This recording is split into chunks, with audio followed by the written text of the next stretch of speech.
Langsung ke Gus Coy sama Kang Maman dulu nih berdua nih. Kemarin itu tadi Pak Surya Paloh kan bilang secara lisan apakah disuruh Pak Jokowi nggak ada, tapi secara tertulis nggak ada juga berarti ya, nggak mungkin ada. Poinnya adalah pertemuannya apa nih Gus Coy? Ini pertemuannya ini karena terjadi sehari setelah pertemuan Pak SP dengan Pak Jokowi. Apakah ini ada arahan atau apa untuk bertemu dengan Ketum Golkar? Secara tradisi kita bangsa Indonesia, silaturahim itu penting. Itu nilai, itu punya makna, ya. Punya makna yang luar biasa. Nah, para pemimpin kita ini saya kira perlu untuk terus-menerus silaturahim sehingga tidak ada miss di antara mereka. Kalau dan ini makna juga biasa nih maknanya apa kalau yang kemarin ini? Kalau maknanya? Ya, makna aslinya silaturahim itu kan memperpanjang umur, memperpanjang rezeki, memperbanyak rezeki, memperbesar koalisi. Dalam konteks politik ya, memperbanyak kawan, saling pengertian, kan? Rezekinya kan rezeki itu kan macam-macam, bukan hanya uang kan? Rezeki persahabatan lebih dekat itu juga rezeki.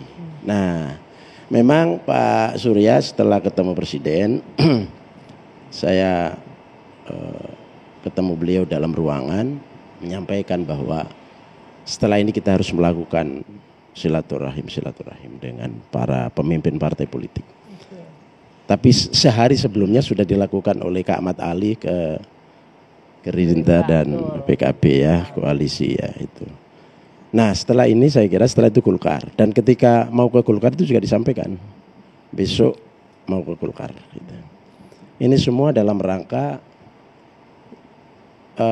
ya ini ada unsur edukasinya. Jadi meskipun kita beda pilihan capres, pilihan selera, pilihan argumentasi, pilihan narasi, tapi sesungguhnya kita ini satu untuk Indonesia. Nah, pertanyaannya gini Gus Coy, unsur edukasi ini muncul di tahun-tahun politik nih, jadi bermakna multitafsir kan, orang bisa melihatnya apakah ini tadi bagian dari silaturahmi memperpanjang rezeki sahabat atau memperbesar koalisi atau seperti apa? Iya, itu ya boleh aja ditafsiri apa saja, tapi intinya positif untuk kehidupan berbangsa dan bernegara. Atau menunjukkan bahwa ini partai koalisi pendukung pemerintah semua masih akur gitu, juga bisa juga. Loh gitu iya ya? dong, kita harus akur. Nggak akur itu kan seolah-olah, yang seolah-olah itu ditampilkan oleh media, padahal sesungguhnya baik-baik aja. Kan saya mantan wartawan juga. Wartawan itu sering ngambil yang agak-agak kontroversi, begitu kan. Padahal substansinya itu insya Allah semuanya baik. Okay. Nah, oleh karena itu apa yang dilakukan oleh Pak Surya ini saya kira perlu juga disambut oleh pimpinan-pimpinan partai politik yang lain untuk saling silaturahim, karena dengan silaturahim itu maka nanti akan saling mengenal lebih dalam. Oke, tapi tadi Pak Surya jelas ngomongnya itu Gus Coy, bahwa ya mungkin aja bisa, namanya koalisi kan bisa aja cair, sangat cair, mungkin aja politik bisa. Oh iya. Dalam konteks Nasdem dan koalisi 3 partai ini soal capres Anies kan gitu. Oke. Wakil saling mengajak antara satu dengan yang lain kan harus tetap harus dibuka. Jadi sehingga koalisi dengan yang lain juga sangat terbuka ya. Oke. Gitu. Begitu Kang Maman ya artinya ya. Apakah juga terbuka sinyal untuk Golkar bergabung? Ini kan saling terbuka katanya. Kalau Golkar setelah pertemuan kemarin gimana? Ada sinyal-sinyal untuk bergabung dengan koalisi perubahan? Gini Mbak, kan semua menjelang Pilpres Februari 2024, apalagi sekarang waktu sudah mulai masuk ke 1 tahun, tentunya setiap partai berkewajiban dan bahkan berkepentingan untuk memaksimalkan dan mengoptimalkan komunikasi politik dengan semua partai.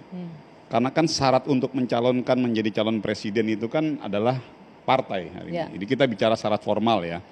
Nah, itu dulu yang pertama. Lalu yang kedua, pertemuan Golkar dengan Nasdem adalah bagian dari sebuah pertemuan yang harus dilakukan oleh setiap partai.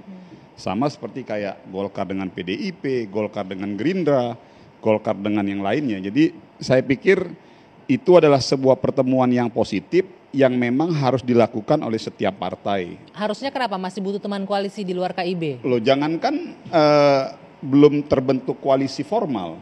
sudah terbentuk koalisi formal aja kita masih harus saling bersilaturahmi antar sesama partai. Oke, silaturahmi judulnya ya. Apakah Henry Satrio juga melihat ini sebagai bentuk silaturahmi biasa aja? Ini tahun politik loh kita bicaranya. Antara Golkar dan Nasdem, yang enggak lah.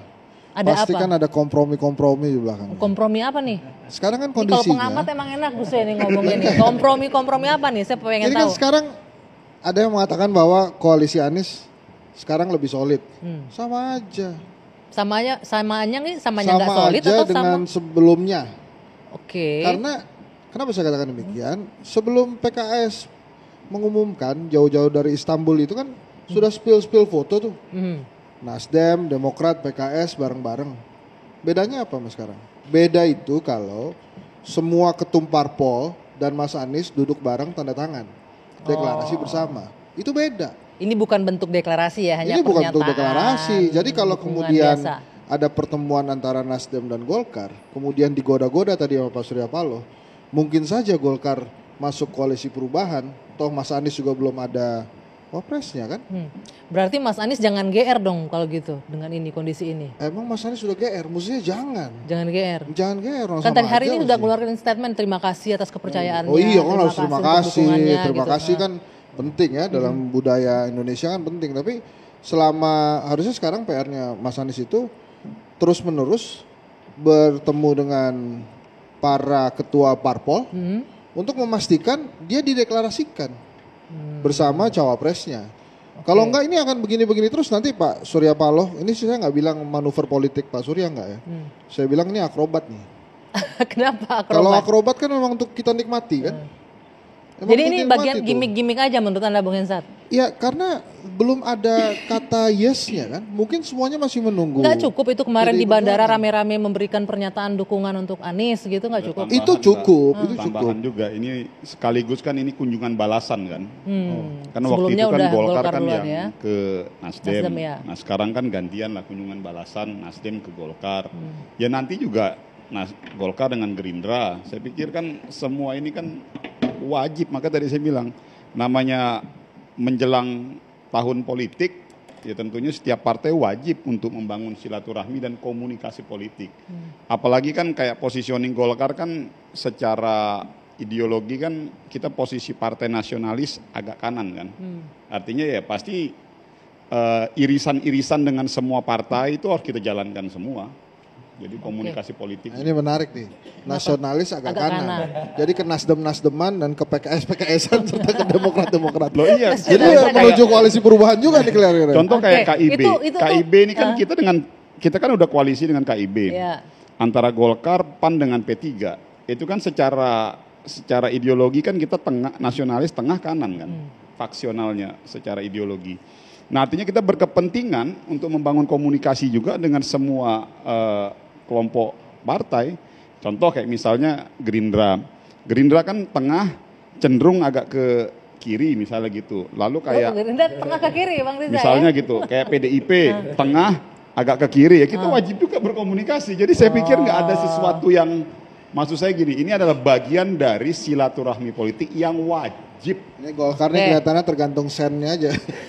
Mau sen kanan ke Belok kanan, kemana? dan Oke, kiri, nanti kita kiri. tanya tanggapannya gimana partai tengah agak ke kiri tadi Gerindra. Bang Riza, tapi nanti kita jawab jeda dulu sejenak. Dua Sisi kembali sesaat lagi.